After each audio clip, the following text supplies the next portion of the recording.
असताना म्हणजेच सुयोधनाच्या दिशेने जात असताना मध्यंतरी पर्वताप्रमाणे आपण उभे ठाकला. कशासाठी? एकच कारण, ज्या मित्रत्वासाठी अंगराज कर्ण ओळखला गेला, हा अगदी त्या माझ्या मित्राच्या सहाय्यासाठी सारे जर क्षत्रिय त्याच्या नाशासाठी एकवटले असतील, तर माझ्या मित्राच्या रक्षणासाठी नव्हे तर माझ्या मैत्रीच्या रक्षणासाठी अंगराज कर्ण मध्यान्ही शस्त्र घालू इच्छिला. अंगराज कर्ण मित्र प्रेमासाठी आपण मध्यंतरी शस्त्र घातला. पण मला सांगा, काय ते? जे तुमच्या मित्रानं दुर्योधनाचे कृत्य केलं, ते कृत्य धर्माचं होय की धर्माचं? पार्थराज, हा संप्रत भरलेला स्वयं मंडपात आता जो प्रमाण घडला, इथं बसलेल्या प्रत्येक देशोदेशीच्या नृपती भूपतींनी पाहिला.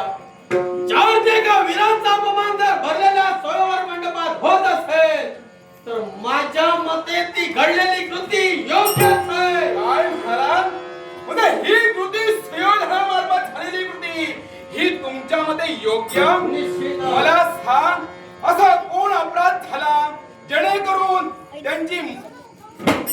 त्यांचा अपमान झाला? पार्था, हा माझा मित्र सुयोधनाने तर स्पष्ट केलंय की या स्वयंवर मंडपात ज्यावेळी स्वयंवराचे फेरे चालू होते, हा देशोदेशीचे नृपती आपापल्या आसनी स्थित होते. संप्रत राजकर्त्यांची कन्या या स्वयं मंडपात ज्यावेळी मेरवटना करत होती, अगदी माझ्या मित्रानं म्हटल्याप्रमाणे तिनं त्याच्या बाबतीत काहीतरी अकृत्य केलं, म्हणूनच माझ्या मित्रानं तिचा हस्त पकडला. आता जर ती क्रिया घडली नसती, माझ्या मित्रानं तिचा हस्त पकडण्याचा प्रश्न उद्भवला नसता. अशी कोणती अकृत्य घटना तिच्या स्त्रीकडून घडली? म्हणजे या राजकन्याकडून अशी कोणती घटना घडली जेणेकरून सुयोधनाला तिचे हात पकडावे लागले? पार्था, हा संप्रत स्वयंवर मंडपात या स्वयंवर मंडपाची रचना पहा. प्रत्येकाचं आसन आणि त्या आसनावर स्थित असलेला राजकर्ता पहा. आता ज्यावेळी माझ्या मित्राच्या समोर राजकन्या गेली, तिथं काय प्रमाद घडला हे माझ्या नेत्राने नव्हे तर मित्रानं आपल्या नेत्राने पाहिलं, आणि त्याचा जाब विचारण्यासाठी प्रथमतः त्या कन्याचा हस्त पकडला. कारण जिनं आपला अपमान केला तिला शासन करणं हे त्याला श्रेय ठरलं, म्हणून त्याला तिचा हस्त पकडलाय. ज्यावर ती कृती घडली त्या कृतीत निश्चितच माझ्या मित्रानं तशा प्रकारचं कृत्य केलं. मान्य आहे, तुझा मित्र सुयोधन मगा म्हणून गेला. तिनं माझ्याकडे पाहून आपलं नाक मुरडलं. मला सांग, एका स्त्रीनं आपलं जर नाक मुरडलं असेल तर याच्यात अधर्म तो कोणता? ही क्रिया ही माझ्या मते सुद्धा अनुचित नव्हे. यात अधर्म नाहीच आहे, हा पण संप्रत इतरत्र देशोदेशीचे राज करताय. मान्य आहे, मनपसंतीनं स्वयंवर आहे, पण ज्यावरती मनपसंतीनं स्वयंवर आहे इथं एकच वर निवडला जाणार आहे. नक्कीच. जर एकच वर निवडला असेल तो तुमच्या मनपसंतीचा असेल, याचा अर्थ बाकीचे असे जेवायला आलेले नाही. कारण प्रत्येक जण आपला मान सन्मान घेऊन आलाय. मग ज्या दरबारात एखाद्या वीराचा अपमान होतो तिथं अशा प्रकारचं कृत्य घडणं हे साहजिकच आहे. एक लक्षात ठेव धायधाय, ज्या करवी तुझ्या मित्रा करवी घडलेला म्हणजे या स्त्रीकडून तिचा अपमान झालाही असेल, पण एवढा अपमान तो उच्च नव्हे की त्यानं एका राज दरबाराच्या ठिकाणी परस्त्रीचा हात धरावा. माझ्या मित्रानं काय करावं आणि काय करू नये हे पार्थानं मला सांगू नये. न पेक्षा ज्या माझ्या मित्रानं ते कृत्य केलं त्याचा जाब राजकर्त्यांनी त्याला विचारलाय. न पेक्षा या स्वयं मंडपातून माझ्या मित्रानं त्यांचं हरण केलंय. आता माझा मित्र योग्यच आहे आणि त्या योग्य मार्गानं अंगराज त्यानं तुझ्या नेत्रासमोर आहे. हे अंगराज, अरे तुझा मित्र हा धार्मिक होय. एका भरलेल्या राज दरबाराच्या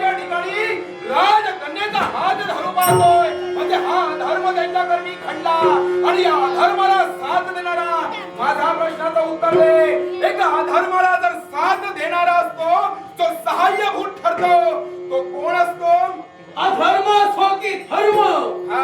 या अंगराज कर्णाला साथ दिली आहे ती मैत्रीची, आणि त्याच्या मित्रत्वासाठी अंगराज कर्ण शस्त्र घेऊन उभा ठाकला. पण सांप्रत ज्या राजकर्त्याच्या स्वयंमंडपात धनुर्धारी पार्थ उभा राहिला, मग कोण असा प्रमाद घडला की धनुर्धारी पार्थाला आपला कमीपणा वाटला का, म्हणून शस्त्र घेऊन माझ्या मित्राच्या रथासाठी उभा राहिला. हे अंगराज, एक लक्षात ठेव, अरे मित्रत्वासाठी तू माझ्या समोर उभा आहेस, पण एक लक्षात ठेव, अरे मैत्री कशी असावी याचं उदाहरण म्हणजे तू आहेस. अरे मित्रासाठी झटतोयस, पण जिथं तुझा मित्र चुकला, त्या अधर्माला साथ कधी देऊ नकोस. जो अधर्माला साथ देतो त्या अधर्म्यासहित अधर्म्याला साथ देणाऱ्याचा सुद्धा विनाश करतो. तुमच्या बाबतीत असेल, या अंगराज कर्णाला त्याची पर्वा नाही, कारण ज्या भरलेल्या सभेत अंगराज कर्णाचा अपमान घडला गेला, तिथं फक्त अंगराज कर्णाला साथ देणारा माझा मित्र होता. मग सांप्रत माझ्या अपमानासाठी जर माझा मित्र सरसावतोय, मग त्याच्या स्वाभिमानासाठी, त्याच्या हितासाठी जर अंगराज कर्ण शस्त्र घेऊन टाकला, तो धार्मिक असा, धार्मिक असा हे मग आम्ही स्पष्ट केलंय. याची कुणाशी वार्ता करू नये, कारण अधार्मिक असा हे तू सुद्धा तुझ्या नेत्राने पाहिलास. मला सांग, या कन्येच्या जागी एक तुझी जर कन्या असती समजा, तर तू हे कृत्य तुझ्या मनाप्रमाणे अधार्मिक की अधार्मिक ते सांग. कृत्य अधर्मी असो वा धर्मी, या कन्येच्या जागी जर माझी कन्या असती, प्रथमतः माझ्या मित्राने असं केलंच नसतं.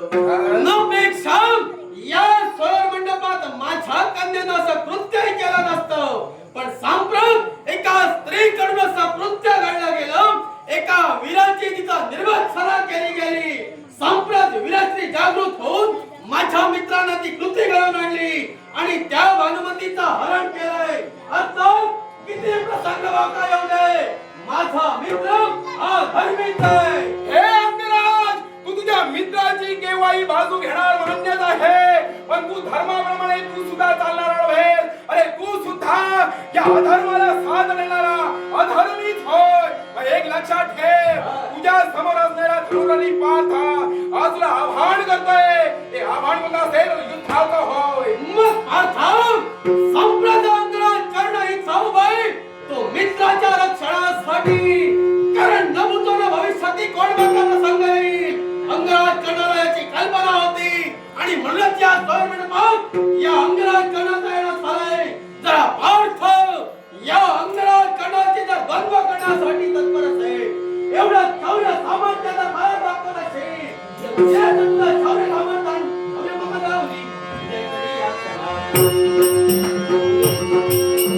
शौर्य मम लावली, शौर्य मम लावली, शौर्य मम लावली.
वैराची खलबते हाणून पाडण्यासाठी खलबते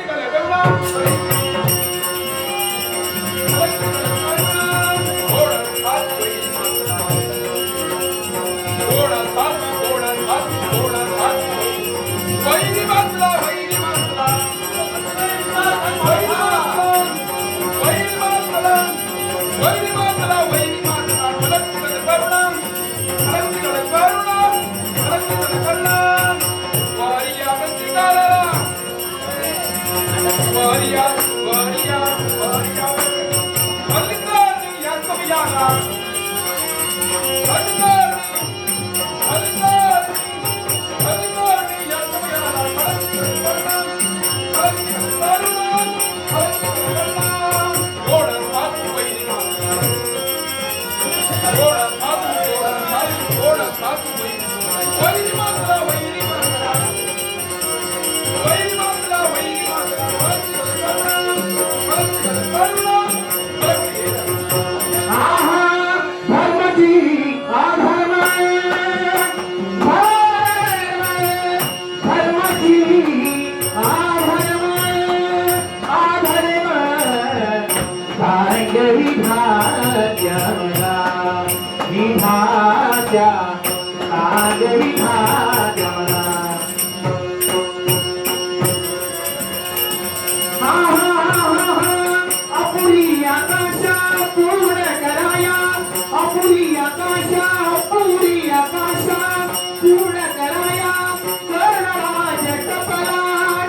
राजपुत्र